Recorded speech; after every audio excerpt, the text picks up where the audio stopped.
અને બધું વિધિ વિધાન પરિપૂર્ણ થયું ને એટલે નંદ બાવાએ બ્રાહ્મણોને દાન આપ્યા છે. અહીંયા દાનની મહત્તા બતાવી છે. ભાગવતજી કહે બ્રાહ્મણોને દાન દેવું જોઈએ. જ્યારે આપણા ઘરે સારો પ્રસંગ હોય, આપણે ત્યાં પુત્રનો કે પુત્રીનો જન્મ થાય, આપણે કંઈક નવું નિર્માણ કર્યું હોય, ત્યારે બ્રાહ્મણોને દાન દેવું જોઈએ, આવું ભાગવતજી કહે છે. અને દાન દેવું તો સારું દેવું. નંદ બાવાએ સૌથી પહેલું દાન દીધું છે ધેનું નામ નિયુતે પ્રાદાત વિપ્રેભ્ય સમલંકૃતે. ગાયોના દાન દીધા છે, પણ હૃષ્ટપુષ્ટ ગાય આપી છે. કોઈ ગાયનો પગ તૂટી ગયો હોય દાનમાં દઈ દીધું હોય, દૂધ દેવાનું બંધ કર્યું હોય દાનમાં આપી દે, ગોરબાપાને આપી દો ને રાજી થશે, એવી ગાય નહીં. હૃષ્ટપુષ્ટ ગાયો આપી છે દાનમાં. એને સુંદર એવો અલંકાર, સુંદર એવા વસ્ત્ર અર્પણ કરી અને 1 વર્ષ સુધી ગાય ભોજન કરી શકે ને એટલું દ્રવ્ય આપી અને બ્રાહ્મણોને ગાયોના દાન આપ્યા છે.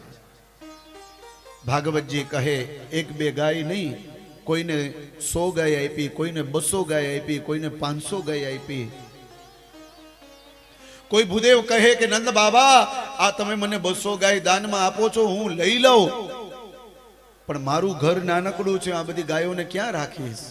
નંદ બાબા કહે ચિંતા ન કર, આ જગ્યા છે એ 5 વીઘા જમીન છે, એ આજથી તારી. જા ગાયોને રાખજે ને ગાયોનું રક્ષણ કરજે, ગાય દુખી ન થવી જોઈએ. ભૂમિના દાને આપે છે ને ગાયોના દાને આપે છે.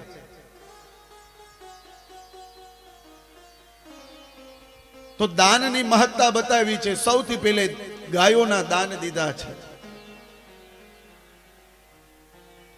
ધેનું નામ નિયુતે પ્રાદાદ વિપ્રેભ્ય સમલંકૃતે. બીજું દાન આપ્યું છે તલનું.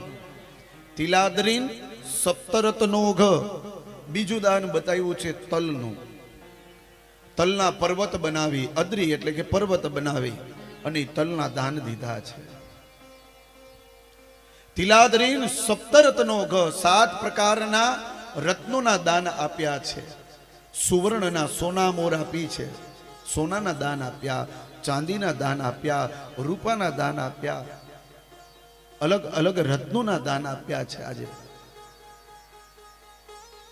તિલાદ્રીન સપ્તરત્નોઘ શાકકોભામ બરાભૃતાન.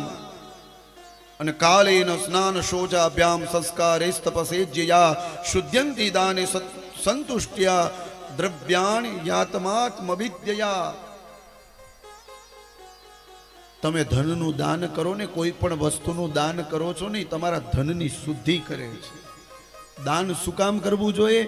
આપણા ધનની શુદ્ધિ માટે દાન કરવું જોઈએ.